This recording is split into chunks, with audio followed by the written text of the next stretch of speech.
Ce soir-là, après le dîner, je me suis sentie surchauffée, la sueur trempait mon dos.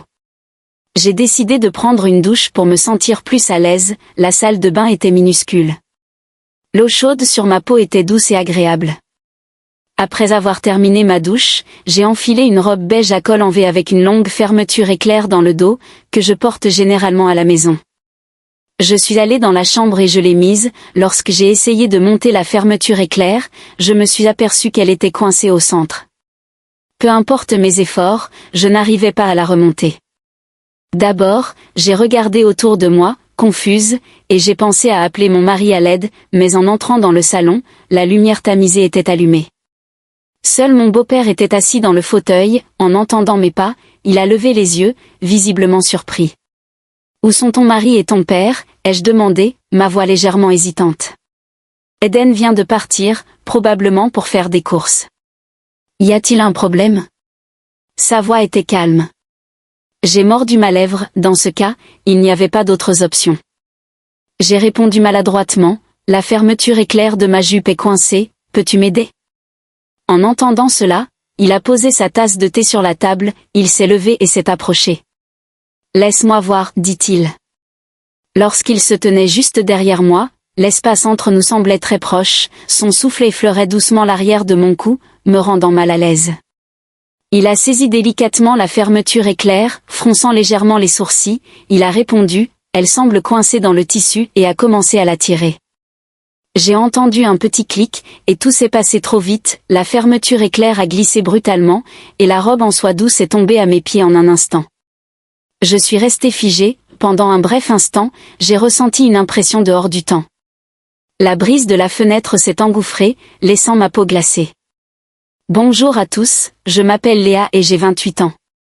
Je suis mariée à Eden depuis 3 ans, notre vie de couple semble être idéale en surface, avec une jolie maison, une carrière solide et une situation financière stable. Eden est un homme de famille adorable qui est toujours loyal envers moi. Quant à moi, je suis contente de mon travail en plein essor qui me permet de montrer mes compétences et de trouver de la joie dans mon travail quotidien. Nous vivons avec mon beau-père, Monsieur John, qui est dans la fin de la soixantaine, fort et paisible. C'est une personne incroyable que j'admire constamment. Il est non seulement une figure paternelle pour notre famille, mais aussi un médiateur lorsqu'Eden et moi nous disputons. Nos désaccords portent principalement sur le fait d'avoir des enfants. Eden souhaite une famille plus complète avec des rires d'enfants, mais je ne suis pas encore prête. Je veux d'abord me concentrer sur mon travail pendant un certain temps et poursuivre mes propres objectifs avant de devenir mère. Cela a donc déclenché un débat constant, cependant, nos désaccords n'ont jamais diminué notre amour l'un pour l'autre. Eden était toujours patiemment convaincu, alors j'ai essayé d'expliquer après chaque désaccord. Mon beau-père est intervenu gentiment et nous a conseillés. Il nous a constamment rappelé que la famille, c'est comprendre les uns les autres, que tout peut être résolu progressivement. Eden et moi lui devons la capacité d'écouter et de s'aider l'un à l'autre. Je pensais que nos vies continueraient tranquillement ainsi, mais un soir, tout a changé de manière spectaculaire. Ce jour-là était aussi occupé que les autres. Le matin, je me suis levée plus tôt que d'habitude pour préparer le petit déjeuner pour toute la famille. Eden préférait un petit déjeuner simple, généralement une tranche de pain avec une tasse de café noir. Je me suis aussi accordé un verre de lait chaud pour commencer la journée. Mon beau-père, Monsieur John, continuait à lire le journal en sirotant son thé. Chaque matin, l'air de la maison est calme, chaud et rempli des arômes agréables de la cuisine. Après le petit déjeuner, je me suis rapidement préparée pour aller au travail. Mon travail de bureau n'était pas très exigeant, mais il nécessitait une grande concentration. J'ai mis une chemise blanche, un pantalon élégant et des talons hauts légers, ce qui a augmenté ma confiance en moi. En allant au bureau, je me suis arrêtée dans un café voisin pour prendre une autre tasse de latte, un petit plaisir avant une longue journée. Ce jour-là, le travail était plus chargé que d'habitude, les réunions successives m'ont laissé peu de temps pour récupérer. J'ai essayé de répondre à chaque email, rapport et travail à temps, cependant, j'ai toujours gardé une attitude positive, car je savais que ce travail était plus qu'une simple responsabilité, c'était aussi ma passion. Lorsque l'horloge a sonné 17 heures, j'ai rangé mes papiers et quitté le bureau. En sortant dans la rue, la belle lumière de l'après-midi se répandait, me faisant me sentir à l'aise après une journée difficile au travail.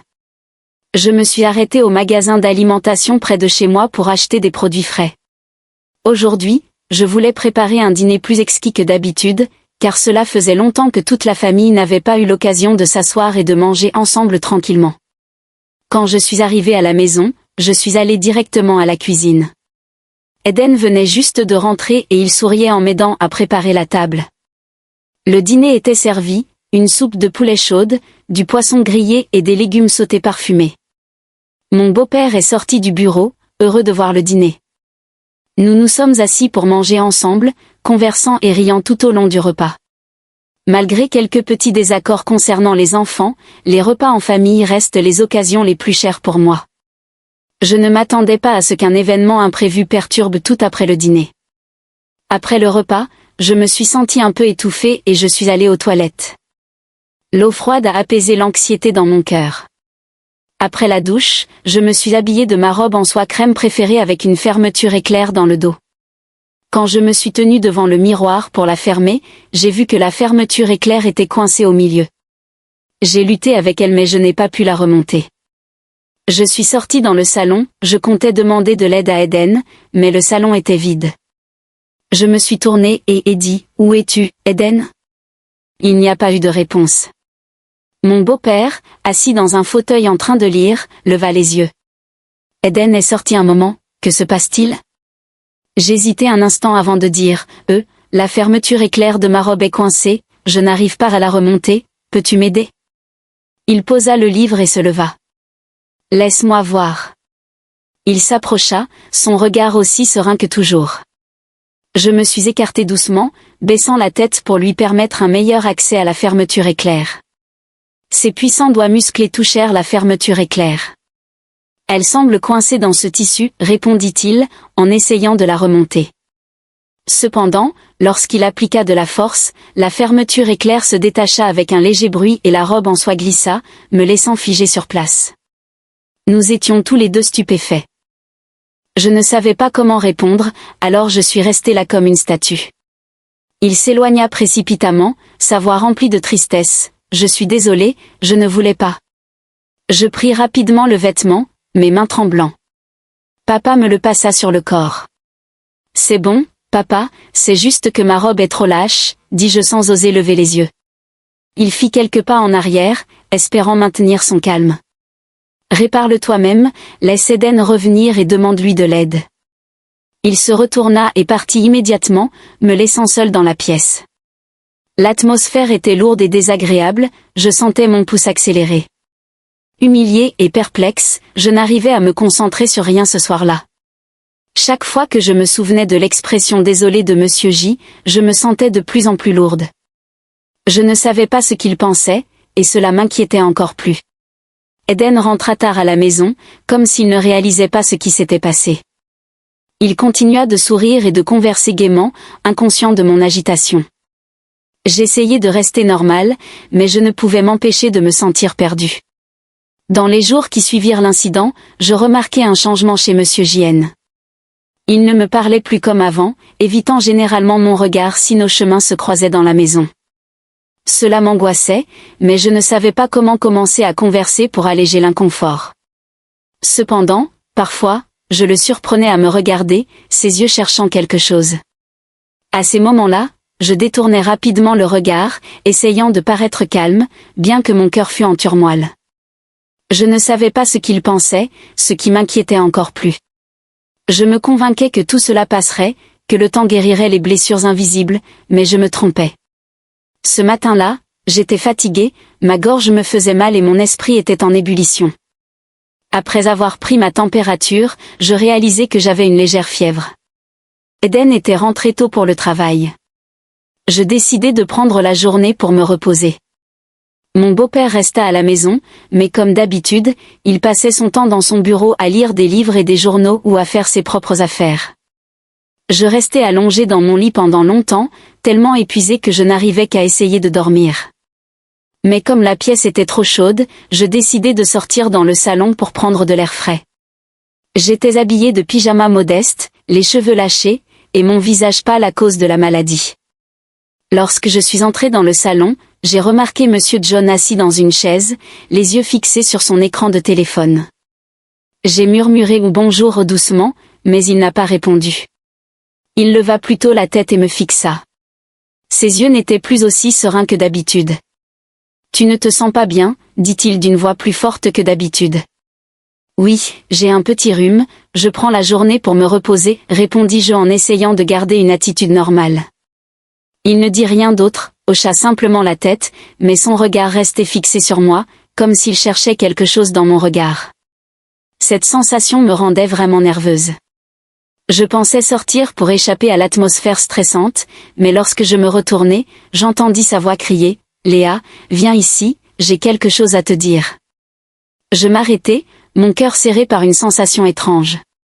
Monsieur J.N. se leva, ses yeux déterminés fixés sur moi, l'air de plus en plus lourd. Je pouvais sentir mon cœur battre la chamade et mes paumes moites. « Léa, tu es magnifique » murmura-t-il d'une voix basse et résonnante dans le silence. Je me figeai, comme si mes jambes avaient perdu leur force.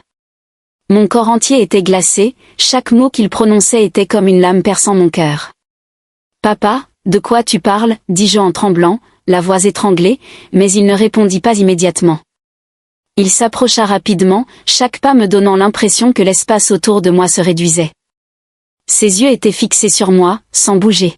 « Léa, dit-il d'un ton calme mais ferme, peux-tu juste me laisser te revoir ?» Je restai là, incapable de croire ce que je venais d'entendre. Mes yeux s'agrandirent, cherchant des signes qu'il plaisantait, mais ce n'était pas le cas. Son regard était si intense qu'il me laissa sans voix. « Papa !» je faillis crier, essayant de garder le contrôle. « Comment peux-tu dire de telles choses ? Tu ne te sens pas mal pour Eden ?» Il hésita, une expression de confusion sur son visage, mais ses yeux ne me quittaient pas. « Léa, je ne sais pas ce qui m'est arrivé, » murmura-t-il doucement, la voix implorante. « Depuis ce jour-là, je n'arrive pas à cesser de penser à toi. » Je reculai, essayant de garder mes distances. « Papa, ce que tu dis est complètement faux, tu es en train de détruire les liens dans cette famille. Je suis ta belle-fille. » Je savais qu'il allait intervenir, mais il interrompit. « Je sais, » dit-il, sa voix s'élevant, mais il se radoucit immédiatement. « Je comprends, mais je ne peux pas contrôler ce que je ressens. »« Papa !» je criai, ma voix tremblante et les larmes aux yeux. « Je ne veux plus entendre ça.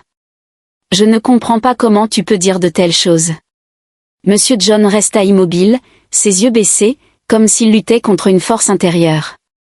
L'air dans la pièce était lourd et étouffant. Après une longue pause, il gémit, baissant les épaules, puis parla doucement mais d'une voix tremblante. « Léa, je ne sais pas pourquoi les choses ont tourné ainsi, je suis désolée, mais je ne peux plus me mentir à moi-même. » Je restais là, confuse et paniquée, mais je me sentais comme figée, incapable de bouger.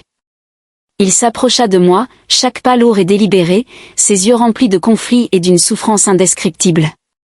Je reculai, mais la petite table derrière moi bloquait mon chemin, me laissant sans issue. « Je sais que c'est mauvais, » dit-il doucement mais clairement. « Mais cette émotion me préoccupe. Je ne veux pas te faire de mal, mais je n'ai pas cessé de penser à toi depuis ce jour-là. » Mon cœur battait tellement fort qu'il semblait prêt à exploser dans ma poitrine. « Papa, tu comprends ce que tu dis ? On ne peut pas faire ça, c'est mal, ça va tout détruire. » Je hurlai, ma voix brisée par la douleur. Il s'arrêta juste devant moi, les yeux remplis de tristesse. « Je comprends, Léa. Je suis conscient de tout cela, mais je sais aussi que je ne peux pas revenir en arrière. Est-ce que tu ressens ça aussi ? » Sa question pénétra dans mon esprit comme un scalpel. Je secouai la tête, essayant de repousser l'idée, mais mon corps refusa de suivre mes pensées. Son regard implorant n'était pas celui d'une pression, mais d'une vulnérabilité et d'une impuissance indescriptible. Je ne suis pas sûre de ce qui s'est passé à ce moment-là, mais toute la pièce sembla se brouiller. Tous les sons disparurent. Lorsqu'il s'avança, l'espace entre nous était presque inexistant. Je ne me retirai pas, toutes les barrières invisibles entre lui et moi disparurent en un instant. Quand tout fut fini, je me suis retrouvée assise sur la chaise, les mains tremblant violemment, mon cœur continuant de battre, mais c'était une émotion de terreur intense plutôt que de conflit. Je ne pouvais pas croire ce qui venait de se passer.